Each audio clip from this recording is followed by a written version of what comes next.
Heredity and opportunity. You are not barred from attaining greatness by heredity.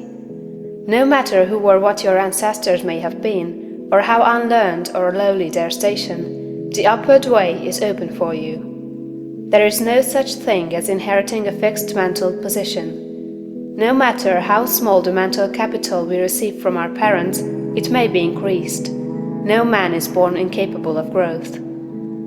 Heredity counts for something. We are born with subconscious mental tendencies, as for instance, a tendency to melancholy or cowardice, or to ill temper. But all these subconscious tendencies may be overcome. When the real man awakens and comes forth, he can throw them off very easily.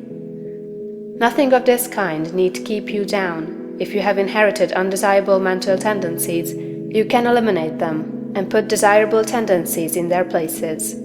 An inherited mental trait is a habit of thought of your father or mother impressed upon your subconscious mind. You can substitute the opposite impression by forming the opposite habit of thought. You can substitute a habit of cheerfulness for a tendency to despondency. You can overcome cowardice or ill temper. Heredity may count for something too. In an inherited conformation of the skull, there is something in phrenology, if not as much as its exponents claim.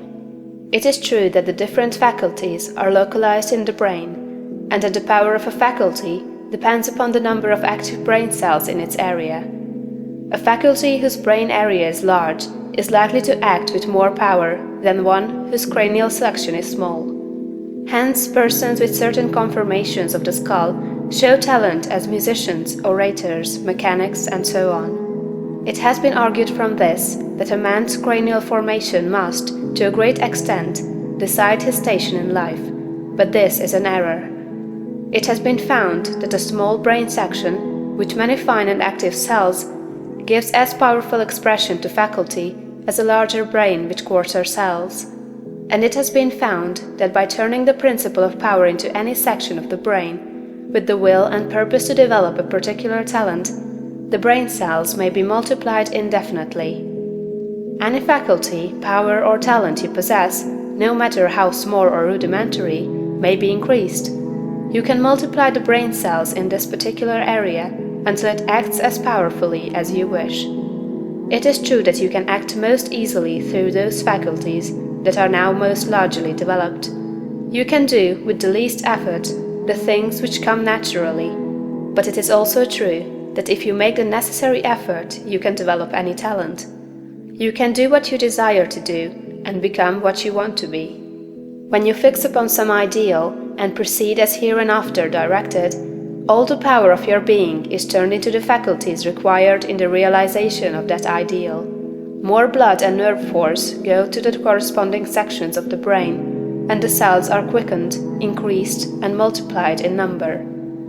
The proper use of the mind of man will build a brain capable of doing what the mind wants to do. The brain does not make the man makes the brain. Your place in life is not fixed by heredity, nor are you condemned to the lower levels by circumstances or lack of opportunity.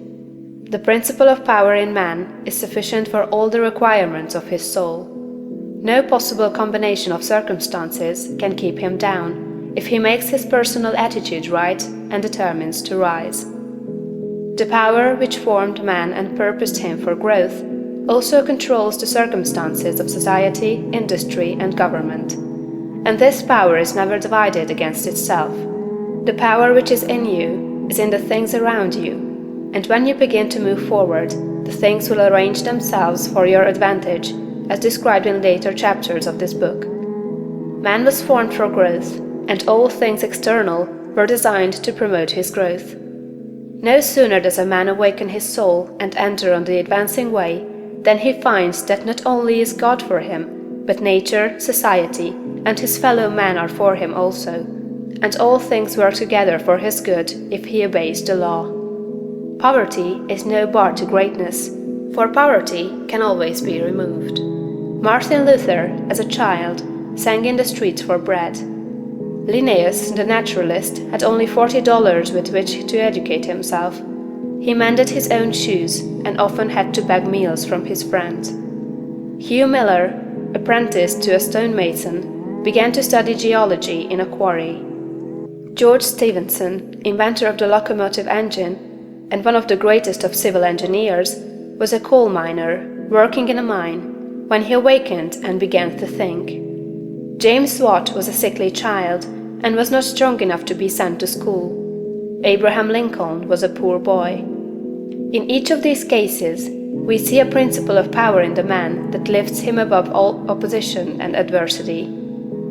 There is a principle of power in you. If you use it and apply it in a certain way, you can overcome all heredity and master all circumstances and conditions and become a great and powerful personality.